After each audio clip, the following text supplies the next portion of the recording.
So the concept of this exercise right here is about as simple as it gets. If you can balance on your knee, either with just your body weight or with a load in your hands for 30 seconds or more, then you've likely got a nice blend of the physical and neurological attributes that can help keep your hip and lower back healthy. So that's the fun little exercise challenge to try.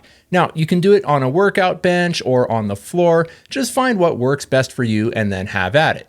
And remember, if it ever gets too easy, just start adding a little bit more weight in your hands to hold on to, because this exercise becomes very challenging very quick when you hold on to some extra weight. Now, if you're curious, let's talk about some really cool stuff that we're doing here, including what exactly we're asking the body to do when we try this little challenge, and why it can be helpful for injury prevention and rehabilitation for the hip and the lower back. A healthy hip and lower back require more than just pure muscular strength if we want everything to remain healthy. Now, we also need muscular endurance, which refers to the muscle's ability to resist becoming tired.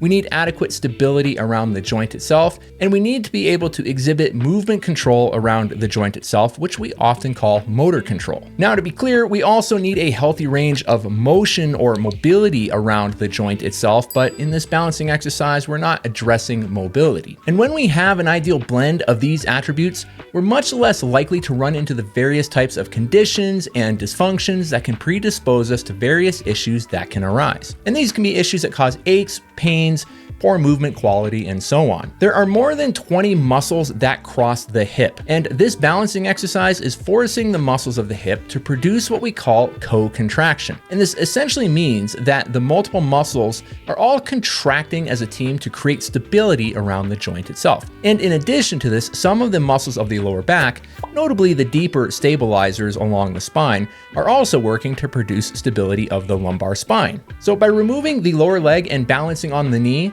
the next joint directly above the balance point is the hip, which is the first joint where movement can now occur. And movement will occur here if the muscles can't clamp down to create stability. Now, the facet joints of the lumbar spine are just north of the hip joint and also need stability if we're to be able to remain in an upright position. Now, you can say the same to an extent about the sacroiliac joint as well, but that's kind of a little bit of a different story. If the muscles that cross over the hip can't collectively team up to clamp down as a means to stabilize the ball and socket joint of the hip, then we can be left with instability around the hip and even the lower back when performing physical movement throughout our daily lives or in the gym, which isn't ideal and can over time lead to various issues of the hip, the sacroiliac joint, the lumbar facets, and even the surrounding muscles of the hip and lower back. Essentially, the hip and lower back are anatomically separate and distinct parts of the body. But from a functional perspective, if one of them isn't healthy or functioning properly, it tends to pull the other into the mix, leading to various dysfunctions in movement and even aches and pains. And so in that regard, you can think of the hip and the lower back, at least from a functional perspective, to kind of be one and the same. And then there's the balance component of this exercise, which is helping to enhance the neuromuscular coordination or communication that must take place between the brain and the hip and all the surrounding tissue while balancing. In addition to having adequate physical strength to keep the body upright, human beings achieve balance through three primary means or systems: the visual system, the vestibular system, and the proprioceptive system. And when it comes to balancing on the knee, by removing the foot and ankle, we're providing a massive amount of proprioceptive input through the hip to help the brain interpret and respond to the balancing task at hand, which can enhance neuromuscular coordination, among many other things. Now, all of this is, of course, a very, very brief overview of some of the cool things involved with this exercise and what it aims to achieve. So please don't think that I'm covering everything here,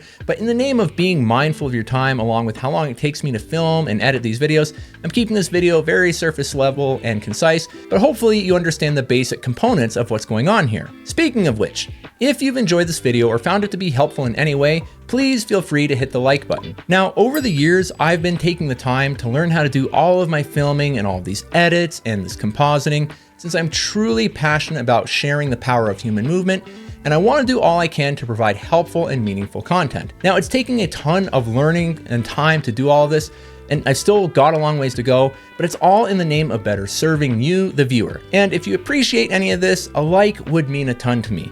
And also, if you'd like to see more of this longer form content, you can always subscribe. Also, if you're interested in seeing more of the short form content with what I'm up to, then head over to my Instagram page where you can see what I'm up to over there. And with that being said, you know how it goes. Keep looking after yourselves, keep looking after one another, keep making great things happen, and I will see you in the next video.